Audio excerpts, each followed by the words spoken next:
Bonjour à tous et bienvenue dans les Focus Industrie proposés par Mabeo, votre partenaire porteur de solutions techniques responsables. Notre groupe familial souhaite par ses podcasts partager avec vous toute son expertise technique à la rencontre de collaborateurs et de partenaires engagés. Bonne écoute. Bonjour à tous et bienvenue pour ce nouveau podcast des Focus Industrie. Je suis Joris Fèvre, chef de produit en équipement de protection individuelle. Pour ce nouveau podcast, nous allons à nouveau évoquer le thème de la protection des mains, mais cette fois-ci orienté sur le risque chimique. Pour cela, je reçois aujourd'hui non pas un, mais deux experts de la société MAPA, en la personne de Sophie Dagnay, au service marketing. Bonjour Sophie. Bonjour. Et François Chapelle, responsable des ventes. Bonjour François. Bonjour Joris. Alors avant d'évoquer le sujet du jour, pourriez-vous présenter MAPA, s'il vous plaît Sophie? Oui, tout à fait. C'est une société française créée en 1948 par messieurs Marais et Paturel, dont est issu le nom MAPA. En 1997, MAPA fusionne avec Spontex pour ne faire qu'une seule entité afin de s'adresser au marché B2B et B2C. Nous avons notre service R&D ainsi que notre support technique basé dans les Hauts-de-France et plus de 10 sites de production dans le monde. Nous produisons environ 50 millions de paires de gants par an. Et pour la petite histoire, MAPA est resté très longtemps une filiale du groupe Total, ce qui nous a permis de développer pour les sites du groupe toute une gamme de gants chimiques dont nous allons parler aujourd'hui et qui nous positionne comme un fabricant référent dans ce domaine.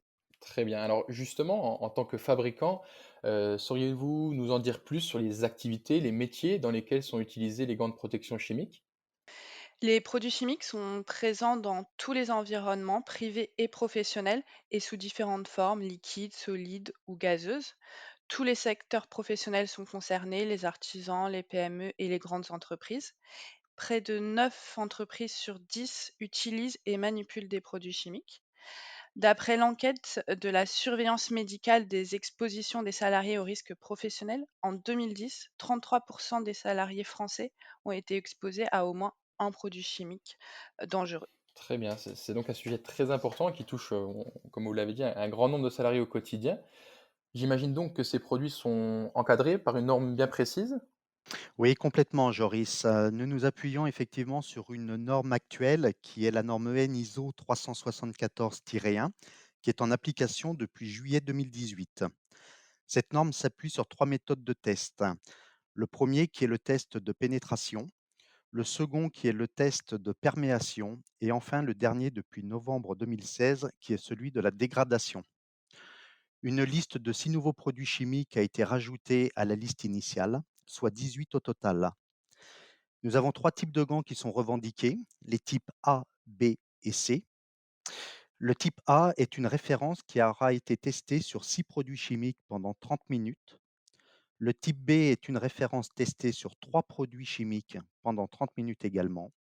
Et enfin, le type C est une référence qui aura été testée sur un seul produit chimique et seulement pendant 10 minutes. Les gants de protection chimique contre les micro-organismes doivent satisfaire un test d'étanchéité avec maintenant la possibilité de revendiquer également une protection contre les virus. Très bien, donc si je récapitule, c'est la nature du produit chimique qui va définir la solution technique dont on a besoin.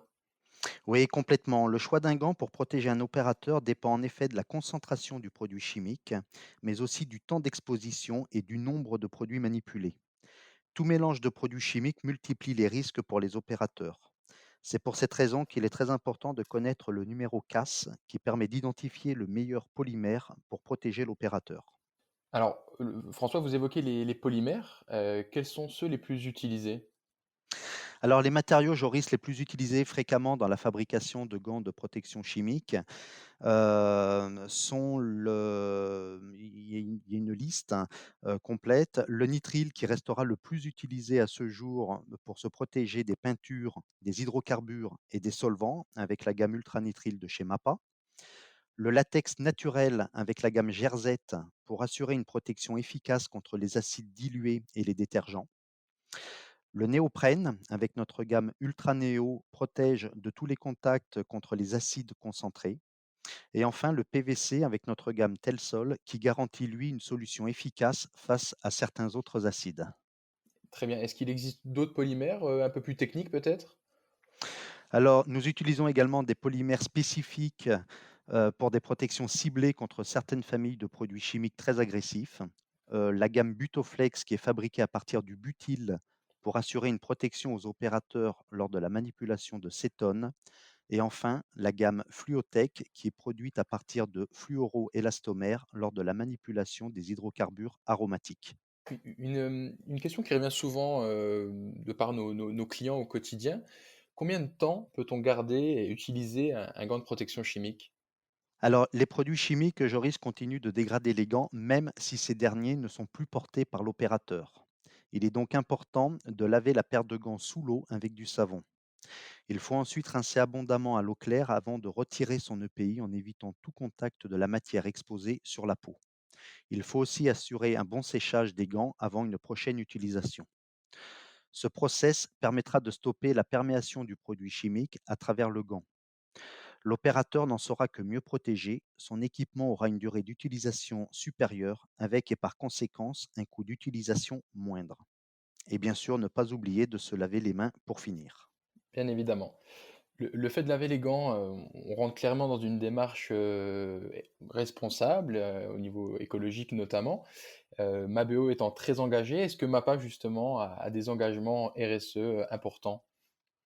Tout à fait. Le groupe Mapas Context s'est engagé dans une démarche RSE pour laquelle nous avons récemment obtenu la médaille d'argent notifiée par EcoVadis. Et à titre d'exemple, le nouveau conditionnement de nos gants chimiques nous permet de réduire de 22 tonnes par an nos emballages plastiques.